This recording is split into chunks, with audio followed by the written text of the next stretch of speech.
Hi friends, welcome to my channel. ఈ వీడియోలో మనం స్టఫ్డ్ బ్రెడ్ పొటాటో రోల్స్ని చూడబోతున్నామండి.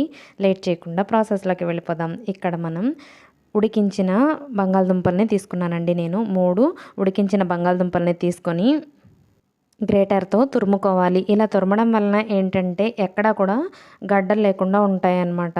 అలా సాఫ్ట్గా రావడం కోసం మనం తురుముతున్నాము. ఇలా తురమడం అయిపోయిన తర్వాత ఇందులోకి రుచికి సరిపడా ఉప్పు, అలాగే 1 స్పూన్ వరకు చిల్లీ ఫ్లేక్స్ని యాడ్ చేస్తున్నాను. యాడ్ చేసి అందులో సన్నగా తరిగిన కొత్తిమీరని 1 స్పూన్ వరకు యాడ్ చేస్తున్నాను.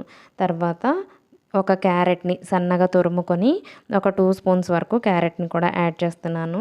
యాడ్ చేసిన తర్వాత ఇందులో ఒక 1/2 స్పూన్ వరకు అల్లం వెల్లుల్లి పేస్ట్ని కూడా యాడ్ చేయాలి. 1/2 స్పూన్ నుంచి 1/2 స్పూన్ వరకు యాడ్ చేస్తే సరిపోతుంది.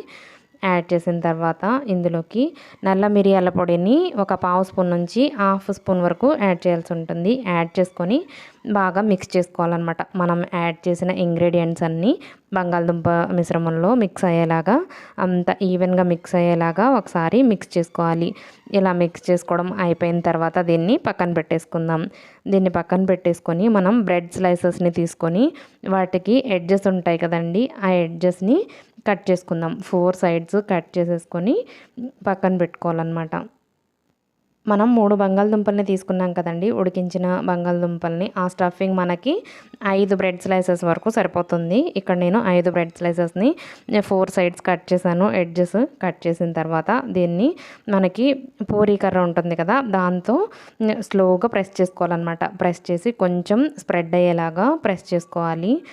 ప్రెస్ చేసుకున్న తర్వాత ఇందులో మనం ముందుగా ప్రిపేర్ చేసి పెట్టుకున్న పొటాటో స్టఫింగ్ ఉంది కదండి, బంగాళదుంప స్టఫింగ్ ఉంది కదా, దాన్ని బ్రెడ్ స్లైస్ మీదకి యాడ్ చేద్దాం. యాడ్ చేసి బ్రెడ్ స్లైస్కి సైడ్స్ ఉన్నాయి కదా, 4 సైడ్స్ని మనం వాటర్తో కొంచెం తడి చేద్దాం. తడి చేయడం వలన ఏంటంటే మనం రోల్ చేసినప్పుడు చక్కగా స్టిక్ అవుతుంది అనమాట, ఓపెన్ అవ్వకుండా ఉంటుంది. లైట్గా వాటర్తో తడి చేసినా కూడా సరిపోతుందండి. మనం ఆయిల్లో వేసిన తర్వాత ఇదేమి ఓపెన్ అవ్వదు. దీన్ని మనం పొటాటో స్టఫింగ్ని సరిగ్గా సర్దుకొని ఒకసారి కంప్లీట్గా రోల్ చేసేసి 2 ఎండ్స్ అయినా క్లోజ్ చేయొచ్చు. ఇట్లా ఒక సైడ్ క్లోజ్ చేసి 2 ఎండ్స్ని కూడా క్లోజ్ చేయొచ్చు అనమాట. వీడియోలో చూపించినట్టుగా కొంచెం జెంటిల్గా స్లోగా ప్రెస్ చేసామంటే క్లోజ్ అయిపోతుంది. క్లోజ్ అయిన తర్వాత మనం ఆయిల్లో వేసినా కూడా అదేం ఓపెన్ అవ్వదు.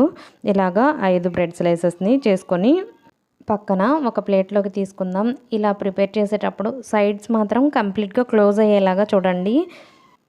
మనం ముందుగానే కంప్లీట్గా క్లోజ్ అయ్యేలాగా పెట్టుకుంటే ఆయిల్లో వేసిన తర్వాత ఓపెన్ అవ్వకుండా ఉంటాయన్నమాట. బాగా వేడిగా ఉన్న ఆయిల్లోకి యాడ్ చేసుకొని వీటిని గోల్డెన్ బ్రౌన్ కలర్ వచ్చేంత వరకు ఫ్రై చేయాలి. ఫ్రై చేసేటప్పుడు మీడియం ఫ్లేమ్లో పెట్టుకొని ఫ్రై చేయండి. ఇవి చాలా త్వరగానే ఫ్రై అయిపోతాయి. ఇలా 2 వైపులా గోల్డెన్ బ్రౌన్ కలర్లో వచ్చేంత వరకు ఫ్రై చేసిన తర్వాత సర్వింగ్ ప్లేట్లోకి తీసుకొని సర్వ్ చేసుకోవడమే.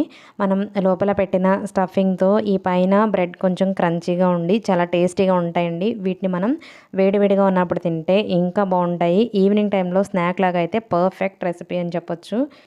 మనం ఫ్రై చేసిన తర్వాత లోపల ఉన్న స్టఫింగ్ కూడా ఇంకొంచెం ఉడికి చాలా బాగుంటుందండి. ఈ స్నాక్ రెసిపీ అయితే వేడివేడిగా తింటే ఇంకా చాలా బాగుంటుంది. స్టఫ్డ్ బ్రెడ్ పొటాటో రోల్స్ని మీరు కూడా మీ ఇంట్లో ప్రిపేర్ చేసుకొని మీకు ఎలా వచ్చిందో నాకు కింద కామెంట్ సెక్షన్లో చెప్పండి. అలాగే ఈ వీడియో మీకు నచ్చినట్టయితే ఒక లైక్ చేయండి. మా ఛానల్ని సబ్స్క్రైబ్ చేసుకోండి.